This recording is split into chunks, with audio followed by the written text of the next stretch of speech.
Assalamualaikum warahmatullahi wabarakatuh. Teman-teman, bertemu lagi dengan Bunda Elis. Di sini Bunda Elis akan menceritakan tentang kisah kenabian dari Nabi besar kita, Nabi Muhammad Sallallahu Alaihi Wasallam. Seperti ini kisahnya. Selamat menyaksikan. Kisah Nabi Muhammad Sallallahu Alaihi Wasallam. Peristiwa kenabian dan turunnya wahyu. Pada usia 40 tahun, Muhammad sering menyendiri di Gua Hiro untuk merenungi kebesaran Sang Pencipta Alam. Tepatnya pada malam 27 Ramadan, datanglah malaikat Jibril di hadapan beliau dan menyuruhnya membaca surat Al-Alaq ayat 1-5. Itulah wahyu yang pertama kali turun. Allah Subhanahu wa Ta'ala mengangkat Muhammad menjadi rasul melalui perantara malaikat Jibril. Menuju usia awal kematangan, tepatnya 40 tahun dalam hidupnya, Muhammad menemui kejadian yang tidak biasa. Beliau tidak tahu bahwa hal tersebut merupakan tanda-tanda nubuah atau kenabian. Di antaranya, ketika beliau sedang berjalan, ada sebuah batu yang mengucapkan salam kepadanya. Kemudian saat Muhammad tidur, seringkali terjadi ru'yah shodiqoh atau mimpi yang benar, berupa fajar subuh yang menyingsing. Mimpi ini terjadi selama kurang lebih 6 bulan lamanya. Setelah merasa terjadi hal-hal aneh pada dirinya, Muhammad memilih untuk bertahanus atau menyendiri di Gua Hiro yang letaknya jauh dari keramaian. Dengan berbekal roti gandum dan air, Muhammad berangkat menuju Gua Hiro. Khadijah mengantar suaminya sampai ke depan rumah dengan penuh keikhlasan. Tak ada sedikit pun keluar dari bibirnya perkataan yang memberatkan kepergian suaminya. Berjarak agak jauh dari kota Mekah, terdapat sebuah gua kecil di Jabal Nur yang berukuran panjang 4 hasta dan lebar 1,75 hasta. Hanya memuat 1 atau 2 orang di dalamnya. Ada alasan tersendiri mengapa Muhammad memilih Gua Hiro sebagai tempat untuk bertahanus. Pertama, letak Gua Hiro jauh dari jangkauan manusia. Mustahil orang-orang singgah kemari untuk urusan sehari-hari. Kedua, Gua Hiro memiliki 2 sisi. Sisi pertama adalah pintu masuk, dan sisi satunya adalah celah yang menghadap langsung ke Ka'bah. Melalui celah itu, beliau dapat menyaksikan bangunan suci Ka'bah. Sudah sejak lama Muhammad memikirkan banyak hal. Satu hal yang mengusik pikirannya adalah tentang kekuasaan Tuhan pencipta alam semesta yang tidak terbatas.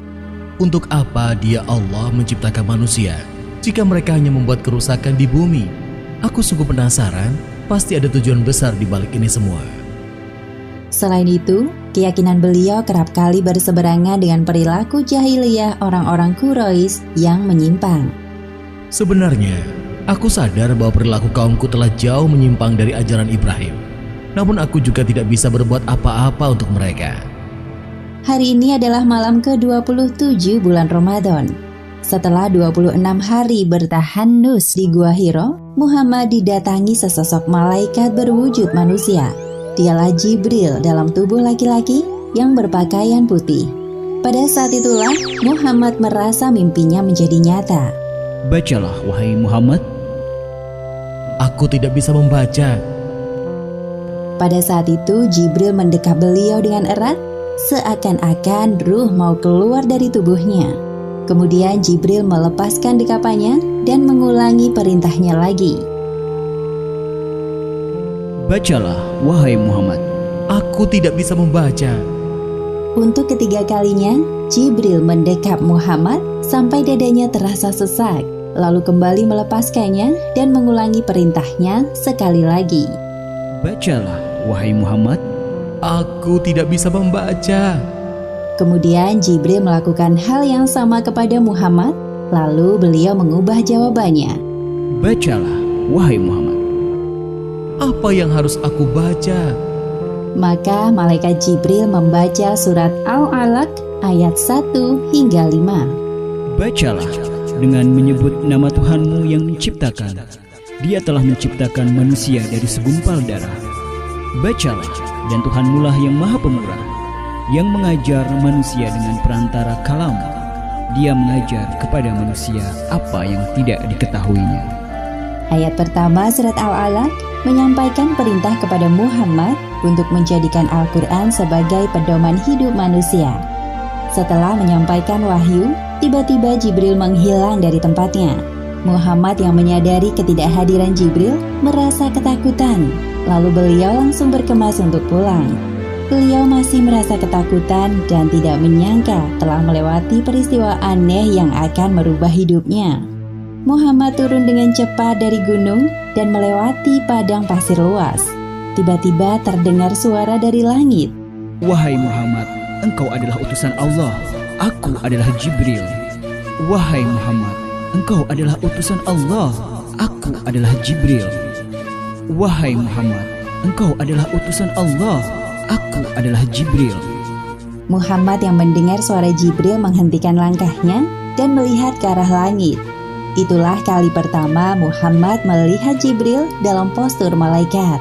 Tiba-tiba saja Jibril menghilang. Segera saja Muhammad terburu-buru meninggalkan tempat itu dengan penuh ketakutan.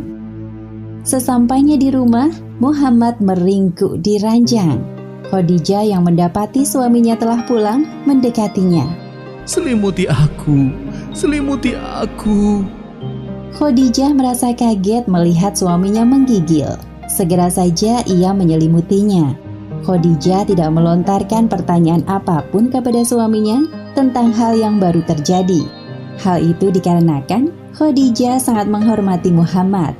Lalu Khadijah menyiapkan air minum di dekat suaminya dan menunggu penjelasannya.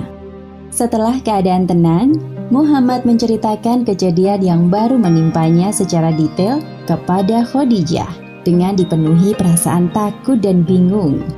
Apa yang sebenarnya terjadi kepadaku? Aku khawatir terhadap keadaan diriku sendiri, wahai istriku. Wahai suamiku, tidak, demi Allah jangan berprasangka buruk. Allah tidak akan menghinakanmu selamanya. Engkau tidak pernah memutus tali silaturahim. Engkau selalu membantu orang yang kesulitan, memberi makan orang miskin, menjamu tamu yang datang, dan menolong orang yang menegakkan kebenaran. Khadijah berusaha mengingatkan suaminya bahwa Muhammad adalah orang yang pantas menjadi seorang Rasul Allah. Bagaimana kalau kita temui Paman Warokoh? Beliau pasti tahu mengenai hal ini. Baiklah, mari kita ke sana. Segera saja mereka berdua menemui Warokoh bin Naufal, seorang pemeluk Nasrani yang menulis buku dalam bahasa Ibrani dan juga menulis Injil dalam bahasa Ibrani atas izin Allah. Karena usia yang terpaut jauh dari Khadijah, Warokoh terlihat semakin tua. Wahai anak pamanku, apa yang membawamu kemari? Aku bersama suamiku Muhammad. Ada hal penting yang ingin ia ceritakan kepadamu. Ceritakanlah jika hal itu mengganggumu, wahai Muhammad. Apa yang engkau lihat? Kemudian Muhammad menceritakan apa yang dilihatnya kepada Warokoh. Warokoh menyimak setiap detail cerita Muhammad dengan sungguh-sungguh dan terheran-heran. Allahu Akbar, itu adalah namus yang diturunkan Allah kepada Musa. Namus adalah istilah orang ahli kitab untuk makhluk yang bersayap seperti malaikat. Andaikan tubuhku masih gagah kelak pada masa itu, andaikan saja aku masih hidup tatkala kaummu mengusirmu. Benarkah mereka akan mengusirku? Ya, tidak seorang pun Rasul yang diutus kepada kaumnya, melainkan akan dimusuhi oleh mereka yang ingkar. Andaikan aku masih hidup saat engkau diutus kepada kaummu, tentu aku akan beriman dan membantumu dengan segala yang kumiliki. Mendengar penjelasan Warokoh, Muhammad semakin yakin dan mulai menerima takdirnya. Beliau telah mempersiapkan diri jika datang wahyu selanjutnya. Ternyata wahyu terputus selama 6 bulan pada masa Fatrah, yaitu masa di mana tidak adanya wahyu yang turun. Hal ini membuat Muhammad sedih dan sering termenung. Bahkan berkali-kali beliau mendatangi padang pasir karena merasa sangat putus asa.